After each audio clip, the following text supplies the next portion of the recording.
Fermez les yeux pendant quelques secondes. Pensez à votre premier jour d'école. Peut-être voyez-vous une salle de classe. Peut-être attendez-vous des voix. Peut-être ressentez-vous encore cette peur, cette excitation ou cette curiosité. Maintenant, ouvrez les yeux. Une question extraordinaire apparaît immédiatement. Comment est-il possible qu'un événement qui s'est produit il y a des années soit encore présent dans votre esprit aujourd'hui? Comment un simple souvenir peut-il traverser les temps? Et surtout, comment un amas de matière pesant à peine plus d'1 kilogramme peut-il conserver toute une vie de souvenirs? Car, à ce moment même, dans l'obscurité silencieuse de votre crâne, se trouve l'un des objets les plus fascinants de l'univers, votre cerveau. Il vous permet de lire ces mots, il vous permet de comprendre leur sens, il vous permet de ressentir leurs émotions et il vous permet de poser des questions sur lui-même. Peut-être est-ce là son pouvoir le plus étrange. Le cerveau est capable de s'observer lui-même. Aucune montagne ne peut faire cela, aucune étoile ne peut faire cela, aucune galaxie ne peut faire cela.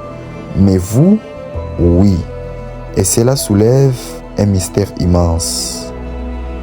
Comment la matière est-elle devenue consciente? Depuis des milliers d'années, l'humanité tente de répondre à cette question. Dans l'Antiquité, beaucoup pensaient que le cœur était le siège de la pensée. Les émotions semblaient venir du cœur. Lorsque nous avons peur, notre cœur s'accélère. Lorsque nous sommes amoureux, nous sentons notre poitrine battre plus fort. Il était donc logique de croire que le cœur contrôlait l'esprit. Mais vers le 5e siècle, avant notre ère, un médecin grec nommé Hippocrate proposa une idée révolutionnaire. Selon lui, ce n'était pas le cœur qui produisait nos passés, c'était le cerveau. Une idée qui semblait presque absurde pour son époque. Pourtant, plus de 2000 ans plus tard, les découvertes scientifiques lui donnèrent largement raison. Aujourd'hui, nous savons que le cerveau humain contient environ 86 milliards de neurones. Essayez d'imaginer ce nombre.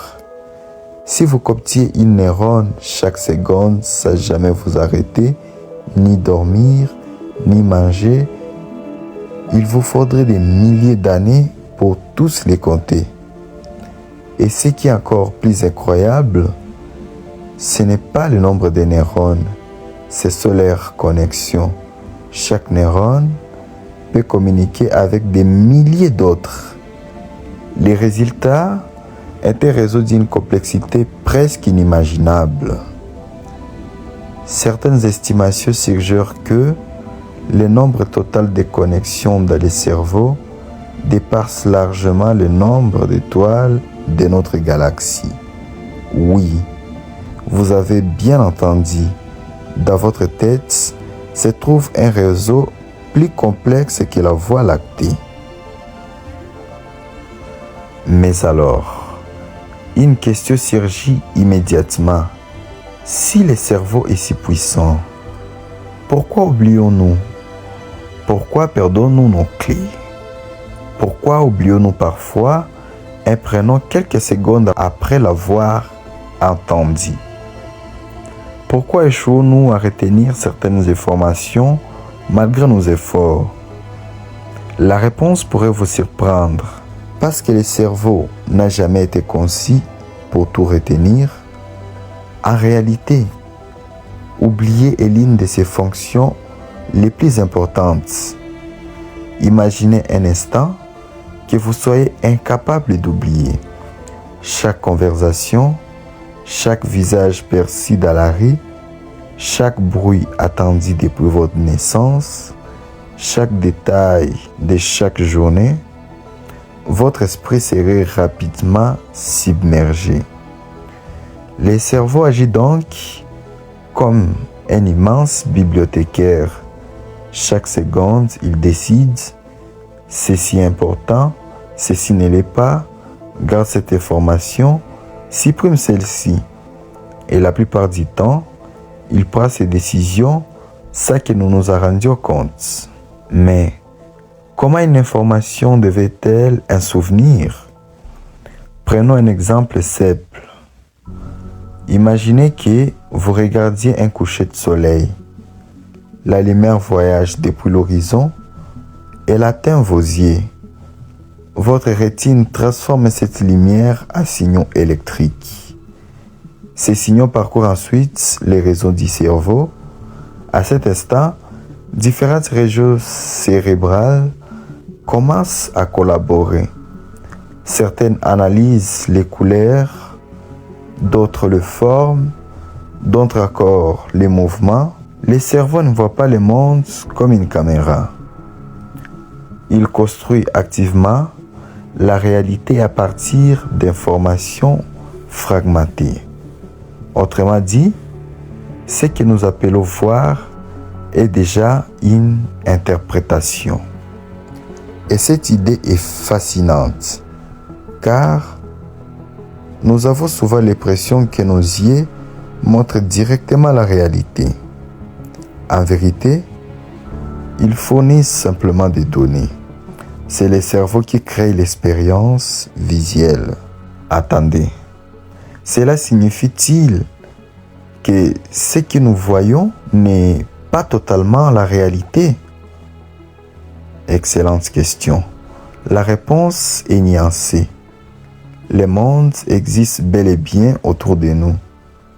Mais notre cerveau filtre, sélectionne et interprète constamment les informations qu'il reçoit.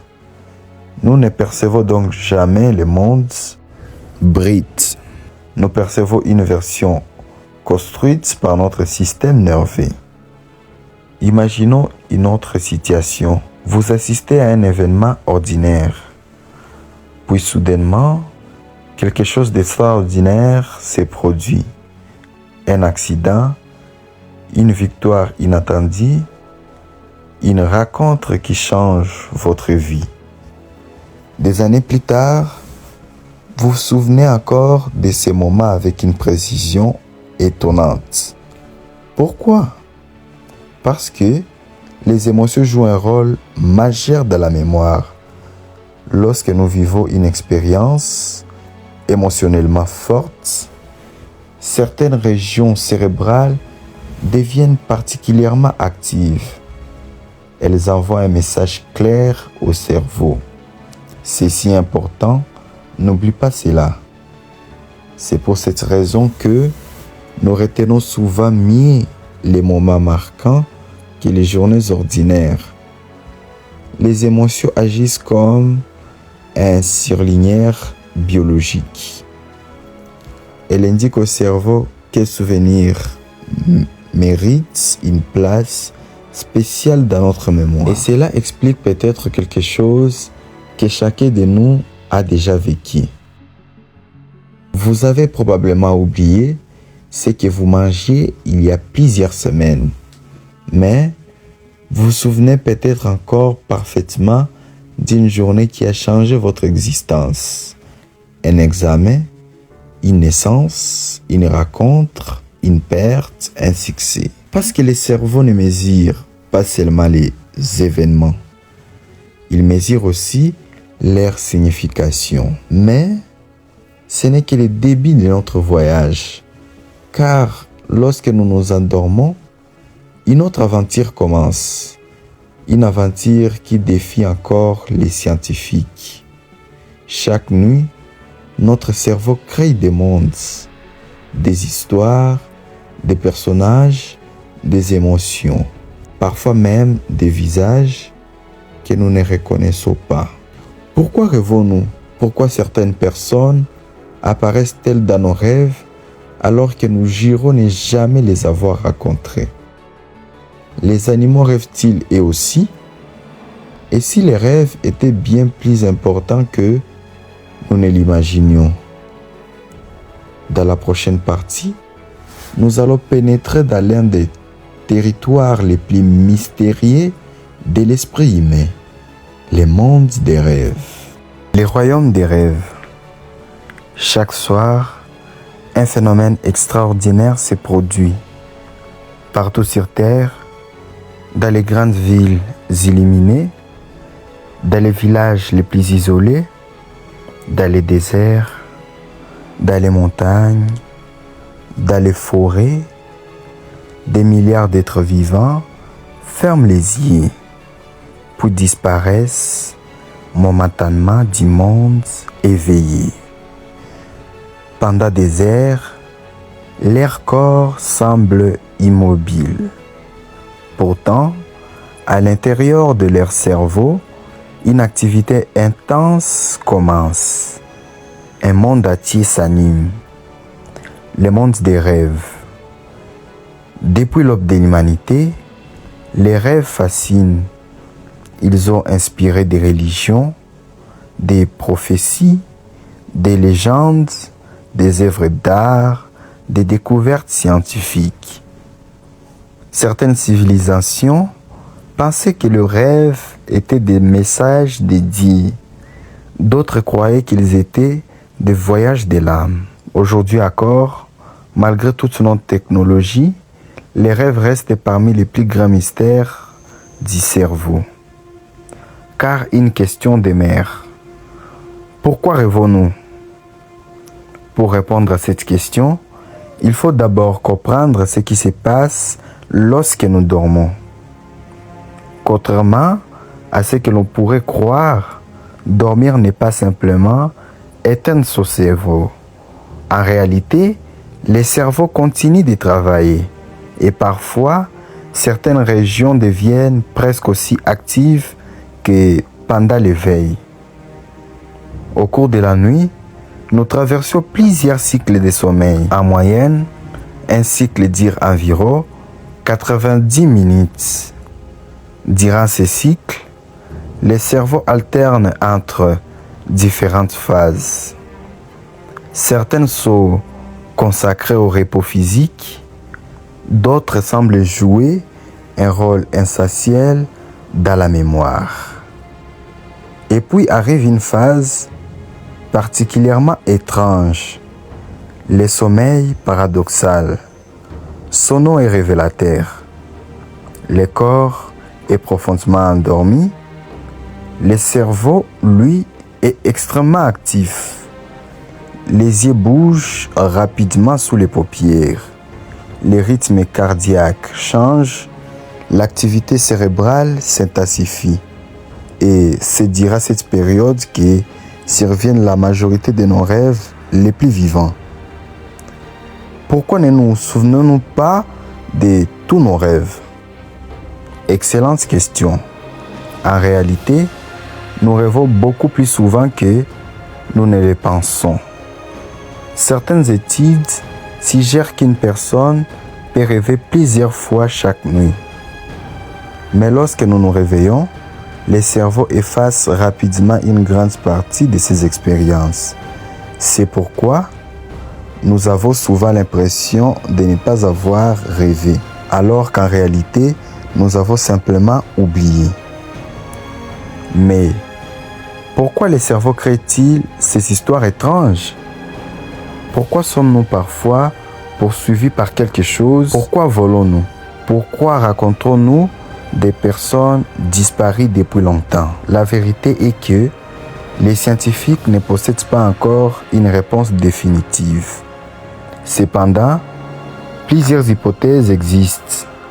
L'une des plus sérieuses concerne la mémoire.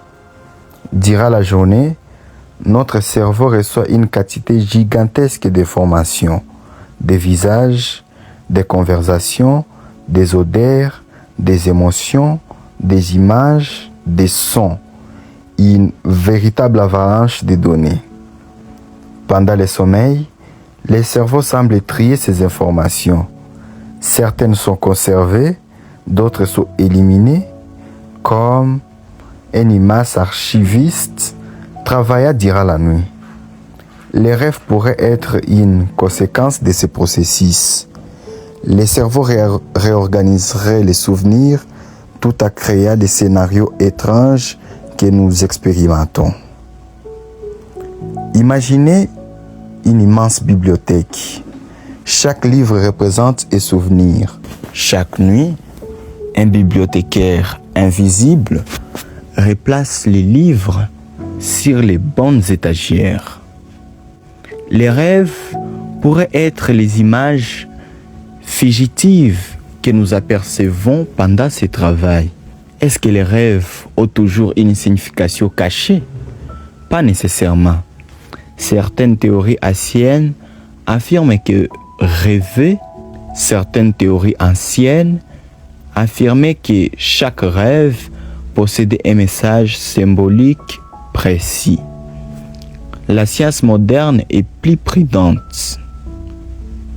Parfois, un rêve semble refléter une peur, parfois un désir, parfois une préoccupation, mais souvent, il peut simplement résulter de l'activité normale du cerveau.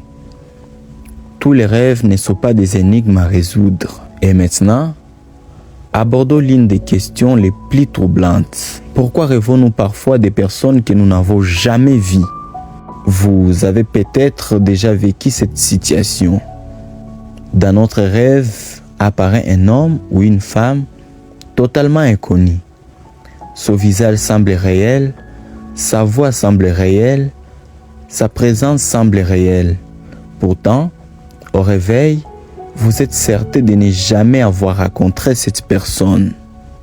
Alors, d'où vient-elle?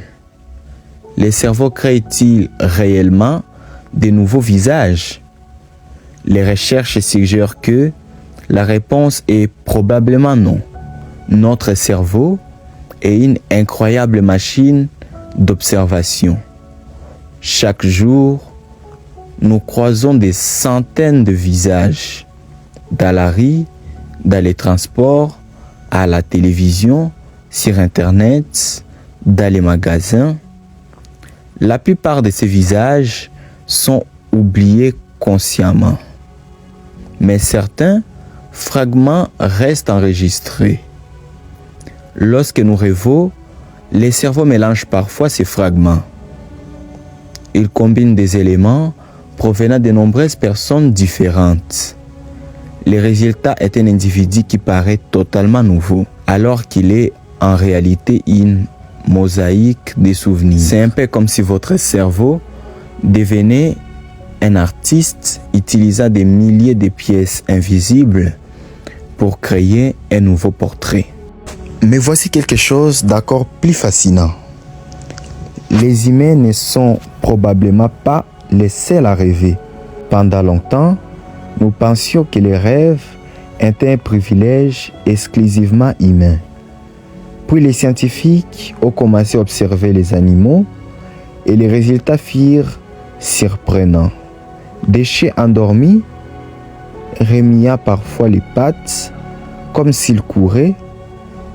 Certains gémissements des chiens endormis remuaient parfois les pattes comme s'ils couraient.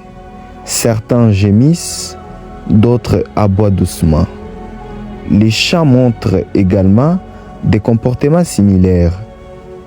Des rats ont même montré des activités cérébrales qui ressemblent fortement à une réaction des souvenirs vécus dans la journée, comme si leur cerveau rejouait certains événements. Cela suggère que de nombreux mammifères possèdent une forme de rêve. Nous ignorons exactement ce qu'ils voient, mais il est probable qu'ils revivent certaines expériences importantes. Mon cher rêve-t-il de moi? Personne ne peut répondre avec certitude, mais si les rêves servent effectivement à traiter les expériences vécues, alors il est tout à fait plausible qu'un chien rêve de son maître. Après tout, vous représentez une partie importante de sa vie quotidienne. Les oiseaux nous réservent eux aussi des surprises. Certaines espèces présentent des phases de sommeil très similaires à celles observées chez les mammifères. Des recherches suggèrent même que certains oiseaux pourraient répéter mentalement les chants appris durant la journée, comme un musicien qui répète inconsciemment pendant son sommeil. La nature semble avoir trouvé de nombreuses façons d'utiliser les repos pour apprendre. Et plus les scientifiques étudient les rêves, plus une réalité apparaît clairement. Le sommeil n'est pas du temps perdu. C'est une nécessité biologique fondamentale. Dormir permet au cerveau de se réparer, de se réorganiser, d'apprendre, de mémoriser et peut-être même de préserver notre santé mentale. Lorsque nous manquons de sommeil pendant de longues périodes, la mémoire diminue, la concentration diminue, les émotions deviennent plus difficiles à contrôler, comme si le cerveau perdait progressivement sa capacité à s'entretenir lui-même.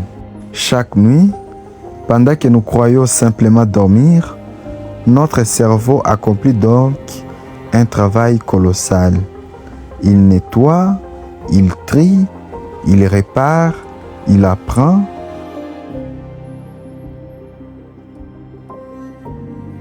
Et il nous amène parfois dans des mondes plus étranges que n'importe quel film.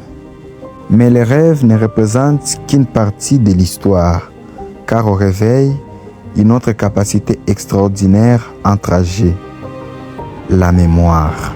Comment un enfant reconnaît-il sa mère? Comment un éléphant se souvient-il d'un chemin parcouru des années auparavant? Comment un chien peut-il retrouver une odeur longtemps après son passage?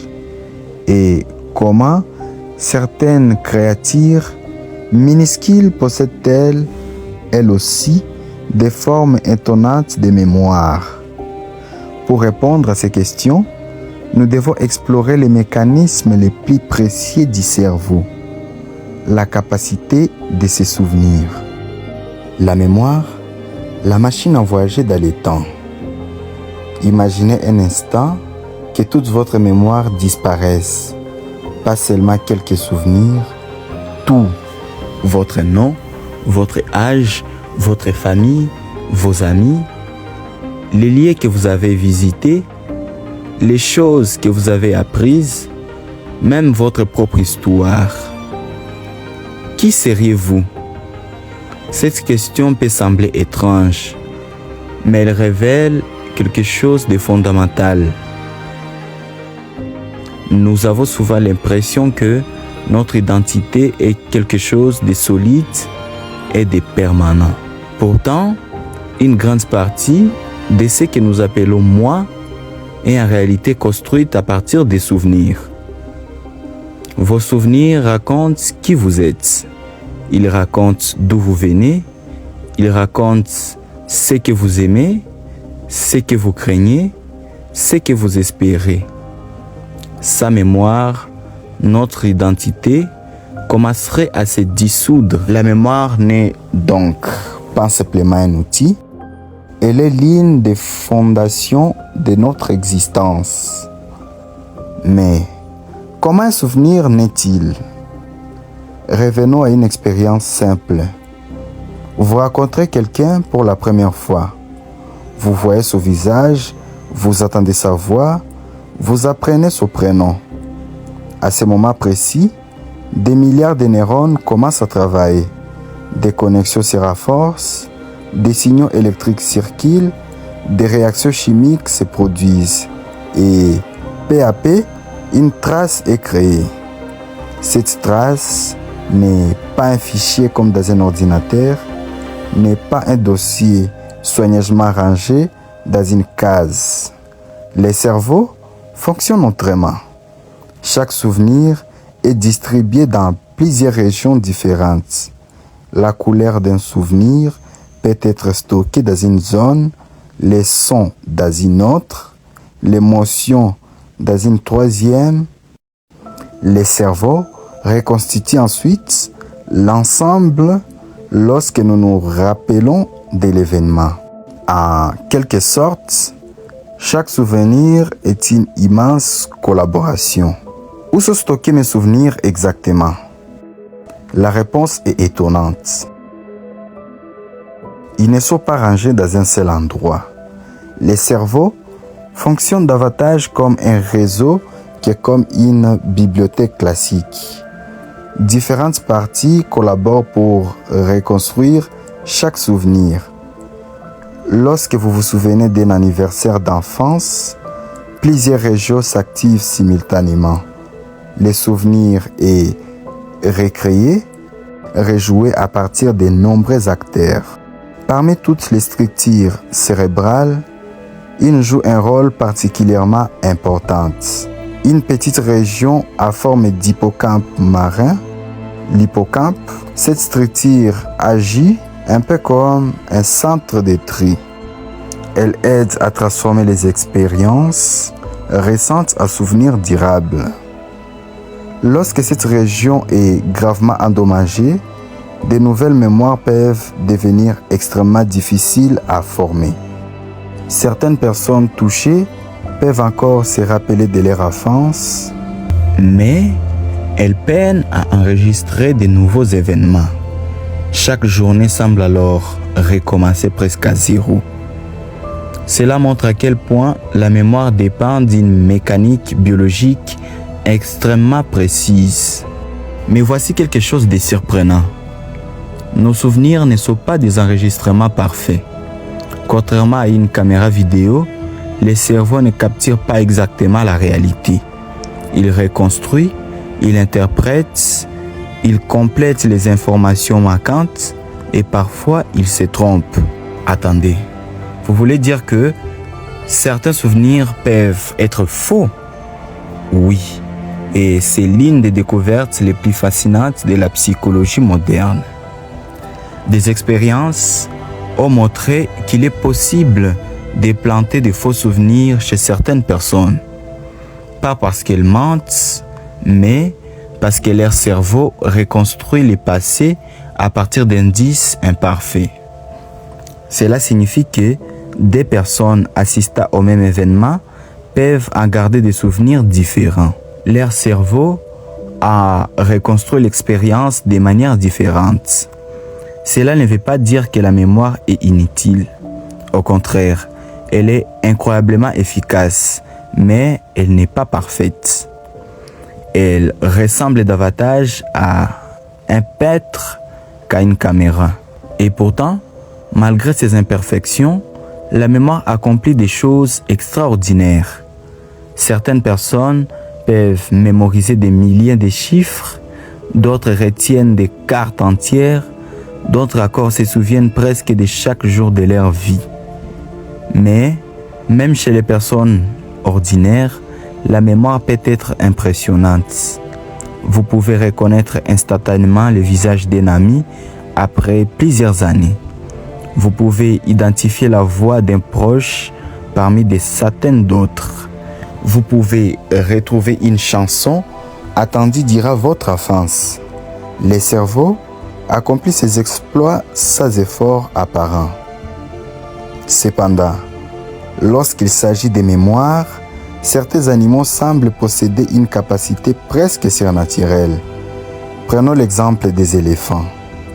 Depuis des siècles, les peuples d'Afrique et d'Asie racontent que les éléphants possèdent une mémoire exceptionnelle. Pendant longtemps, cela ressemblait à une simple légende, mais les observations scientifiques ont montré qu'il y avait une part importante de vérité. Les éléphants peuvent reconnaître des individus après de nombreuses années. Ils peuvent mémoriser des itinéraires complexes. Ils peuvent retrouver des points d'eau situés à des dizaines de kilomètres. Dans certaines régions frappées par la sécheresse, cette mémoire peut même faire la différence entre la vie et la mort. Les corbeaux nous surprennent également.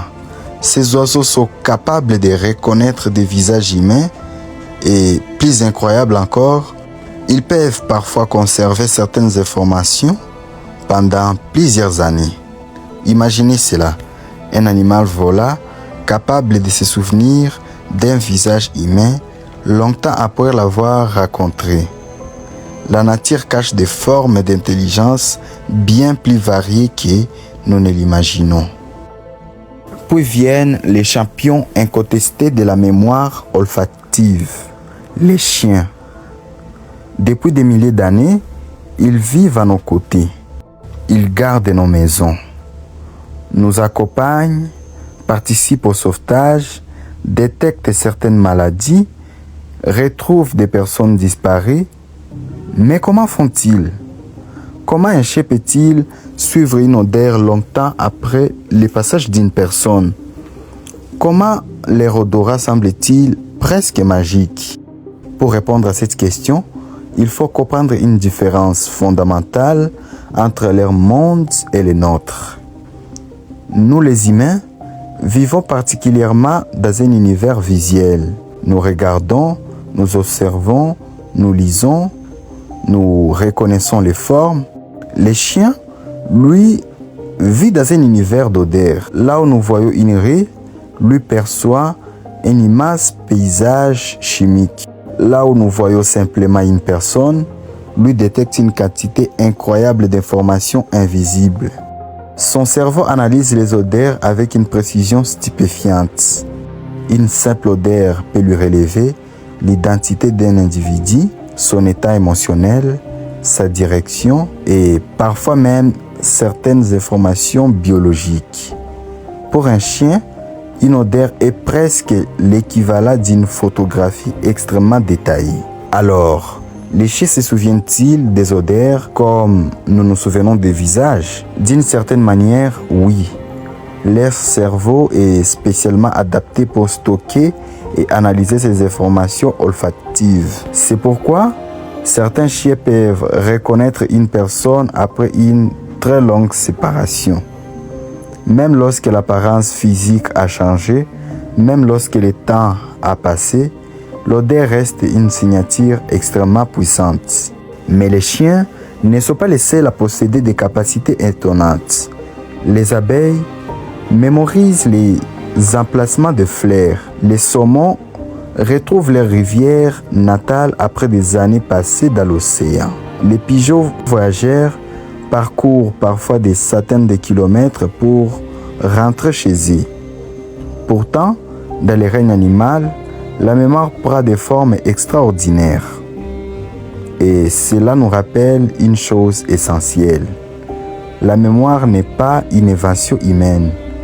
C'est une stratégie que la vie a développée depuis des centaines de millions d'années.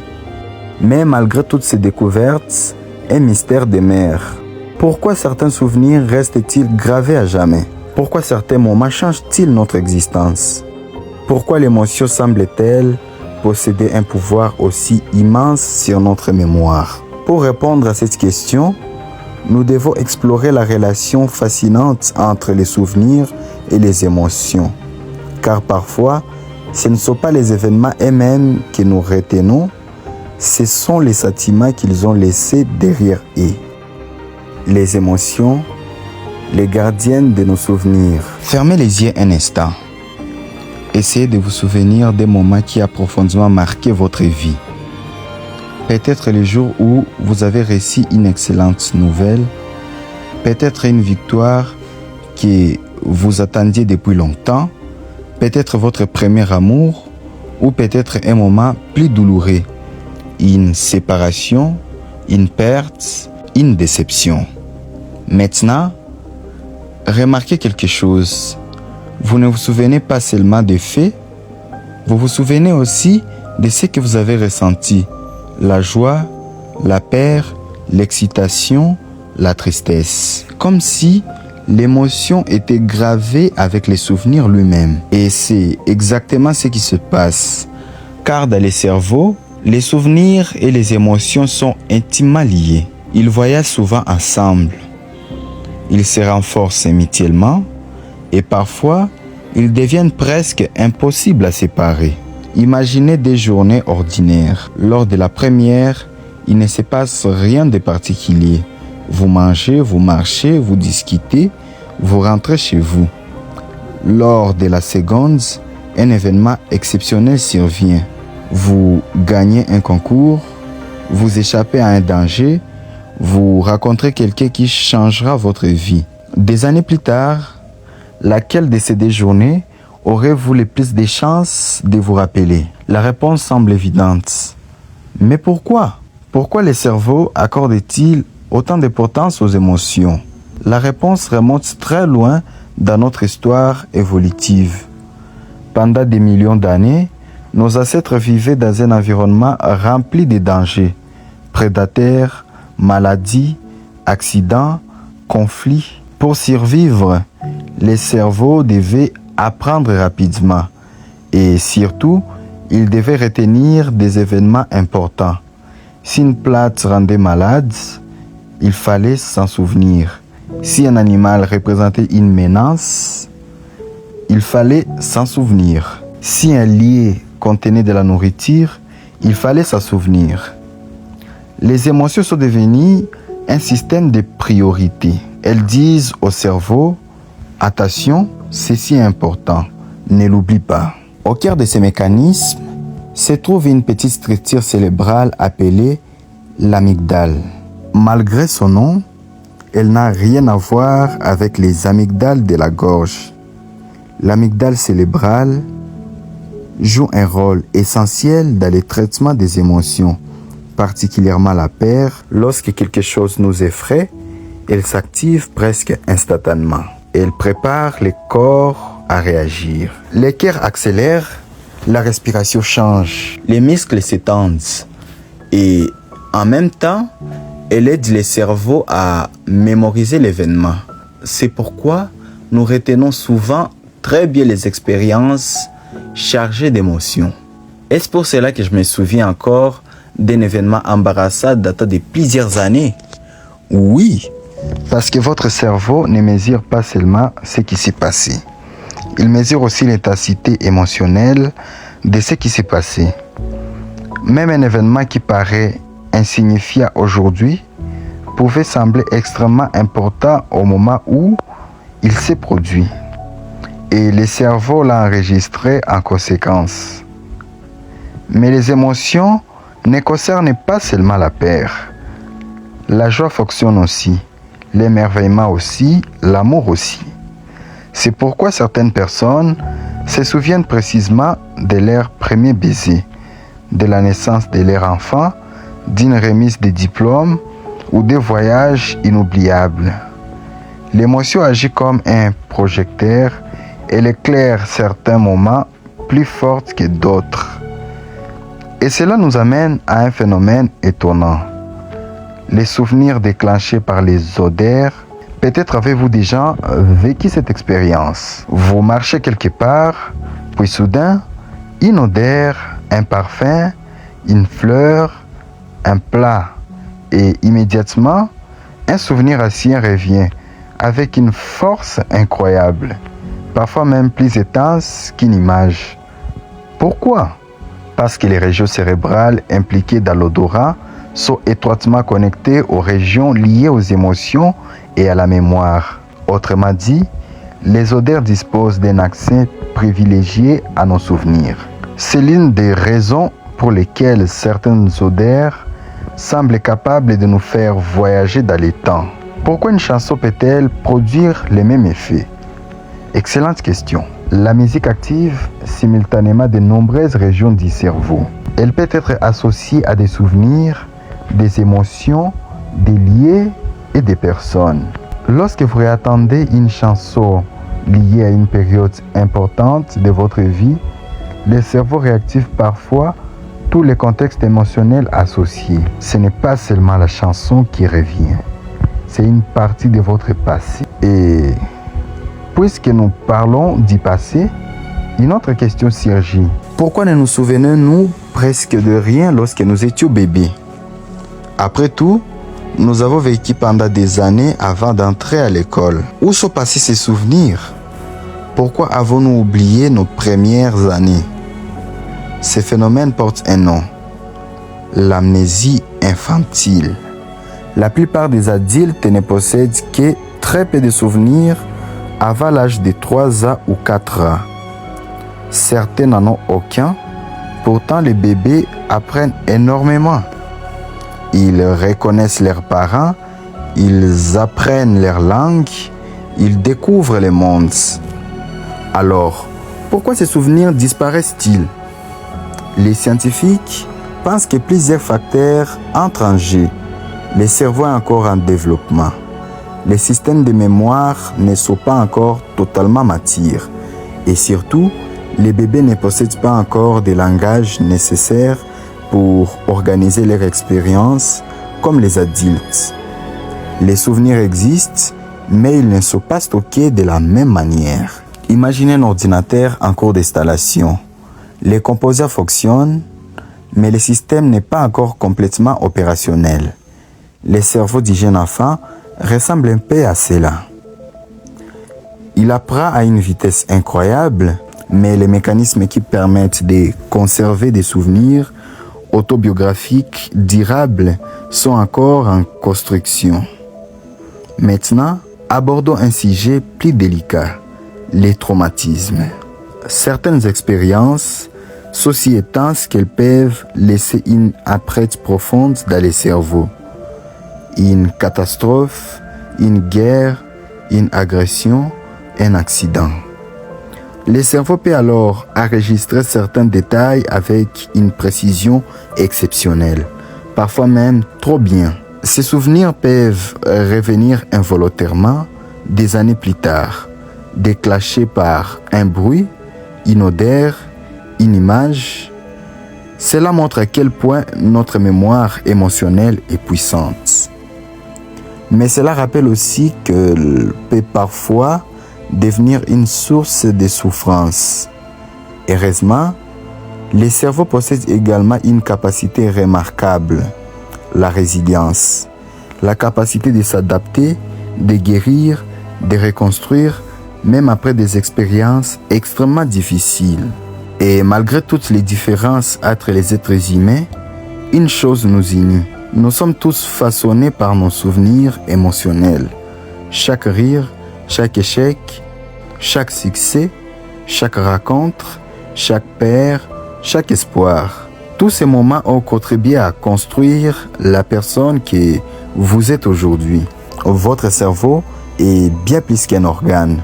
C'est l'histoire vivante de votre existence. Une histoire écrite non pas avec de l'encre, mais avec des connexions neuronales.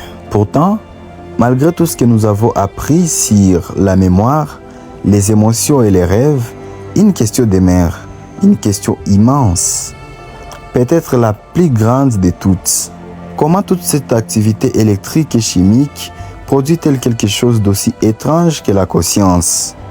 Comment quelques milliards de neurones peuvent-ils donner naissance à une pensée, à une émotion, à un sentiment d'exister? Pourquoi êtes-vous vous? Pourquoi êtes-vous vous? Pourquoi ressentez-vous le monde depuis votre propre point de vue? Pour répondre à cette question, nous devons pénétrer dans l'un des territoires les plus mystérieux de toute la science moderne, les mystères de la conscience. La conscience, les plus grands mystères de l'univers. Depuis le début de cette vidéo, nous avons voyagé à travers les souvenirs, les rêves, les émotions, les capacités extraordinaires des humains et des animaux. Nous avons découvert comment le cerveau enregistre le monde, comment il est construit, comment il les transforme, comment une question demeure, une question tellement fondamentale que nous oublions souvent de la poser. Pourquoi sommes-nous conscients? Pourquoi y a-t-il quelque chose plutôt que rien à l'intérieur de notre esprit?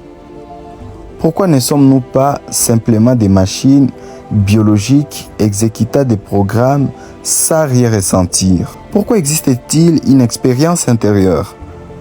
Pourquoi ressentez-vous les rouges lorsque vous regardez un coucher de soleil? Pourquoi ressentez-vous la douleur? Pourquoi ressentez-vous l'amour? Pourquoi ressentez-vous l'émerveillement? Pourquoi y a-t-il un vous à l'intérieur de votre tête? Cette question est si étrange que certains scientifiques la considèrent comme les problèmes les plus difficiles de toute la science moderne.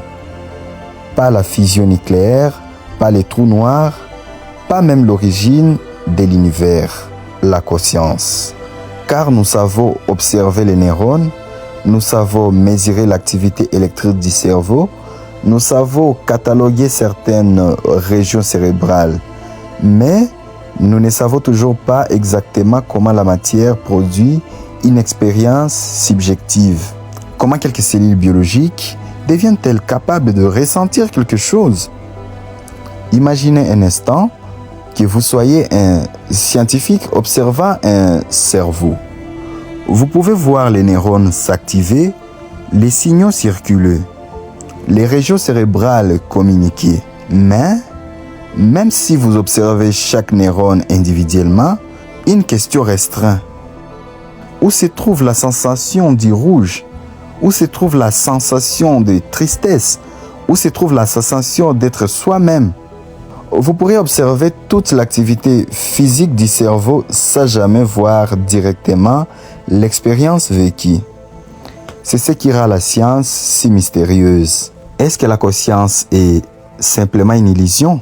Certains chercheurs le pensent, d'autres non. Les débats continuent encore aujourd'hui, mais une chose est certaine.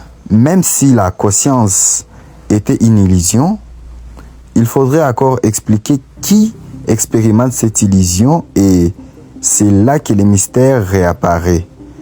Prenons maintenant une expérience simple. Regardez votre main. Observez-la quelques secondes. Elle vous semble évidente, naturelle. Vous avez l'impression qu'elle vous appartient. Mais comment le cerveau produit-il cette sensation? Des expériences ont montré qu'il est possible de tromper le cerveau. Dans certaines situations, une personne peut avoir l'impression qu'une fausse main est réellement la sienne. Le cerveau peut intégrer de nouvelles informations et modifier sa perception du corps. Cela nous révèle quelque chose d'extraordinaire. Notre perception de nous-mêmes n'est pas fixe. Elle est construite, pas permanente. Le cerveau est également capable de créer des illusions du temps. Avez-vous déjà remarqué qu'une heure semble parfois durer une éternité et qu'à d'autres moments, plusieurs heures semblent passer en quelques minutes? Pourtant, l'horloge mesure toujours le même temps. Alors pourquoi cette différence? Parce que le temps psychologique n'est pas l'état physique. Notre cerveau ne mesure pas seulement les secondes. Il mesure aussi l'attention, l'émotion, la nouveauté, l'intérêt. Lorsque nous vivons quelque chose de passionnant, notre perception du temps change. L'état est donc à partie une création du cerveau. Cela signifie-t-il que le cerveau construit toute notre réalité? Dans une certaine mesure, oui. Le monde extérieur existe, mais notre expérience de ce monde est construite par le cerveau. Les couleurs, les sons, les odeurs, les sensations, tout cela est interprété, transformé, organisé. Nous ne percevons pas directement la réalité brute, nous percevons les modèles que notre cerveau construit à partir d'elle. Et cela nous conduit à une autre question fascinante. Les animaux sont-ils conscients? Pendant longtemps, certains scientifiques hésitaient à répondre. Aujourd'hui, les preuves s'accumulent. Les dauphins reconnaissent leurs reflets. Les éléphants montrent les comportements complexes liés au deuil. Les corbeaux résolvent des problèmes sophistiqués. Les chimpanzés utilisent des outils. Les pieuvres démontrent les capacités cognitives remarquables. Bien sûr, leur conscience n'est probablement pas identique à la nôtre, mais il devient de plus en plus difficile d'imaginer qu'ils soient simplement des machines biologiques dépourvues d'expérience intérieure.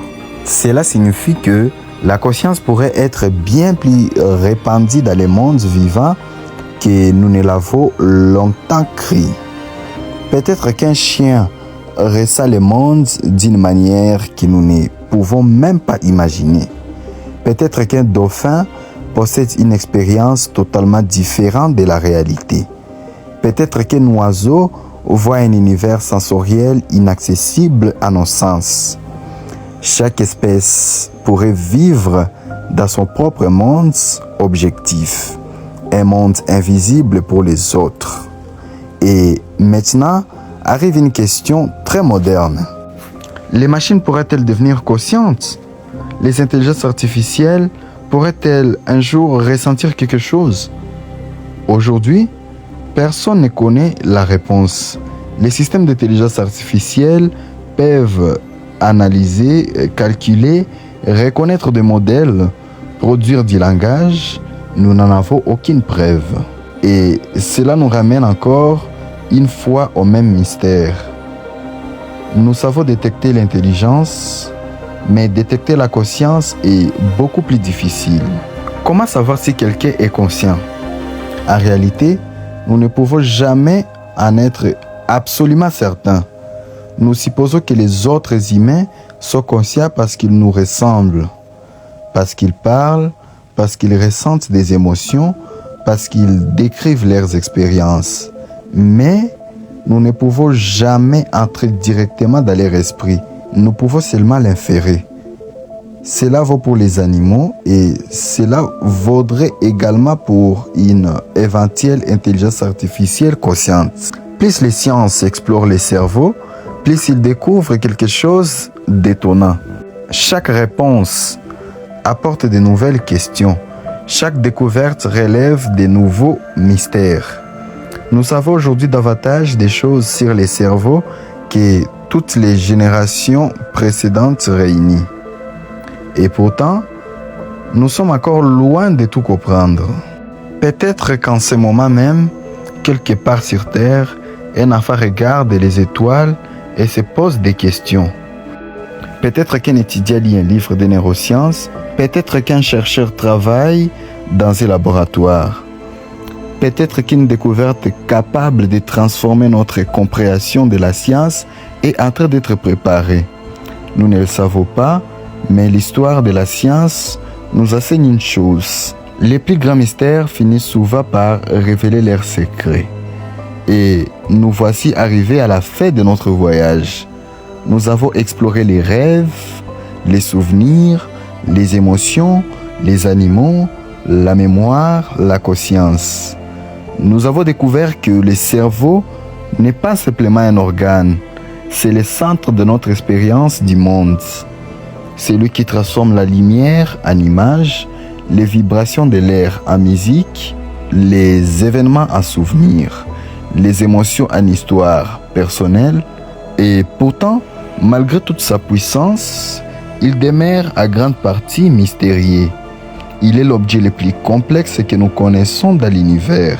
Un univers qui a produit des étoiles, des planètes, des océans, la vie, puis finalement, un cerveau capable de contempler sa propre existence. Et peut-être que la question la plus extraordinaire n'est pas comment fonctionne le cerveau, mais plutôt comment l'univers a-t-il réussi à créer quelque chose capable de se demander comment il fonctionne. Merci d'avoir voyagé avec nous et n'oubliez jamais, chaque souvenir que vous avez créé aujourd'hui est une petite modification de l'univers, car votre cerveau change à ce moment même. À chaque pensée, à chaque émotion, à chaque découverte. Et quelque part, parmi les milliards de connexions qui composent votre esprit, une nouvelle question vient peut-être de naître. La prochaine grande question, celle qui nous conduira vers la prochaine aventure.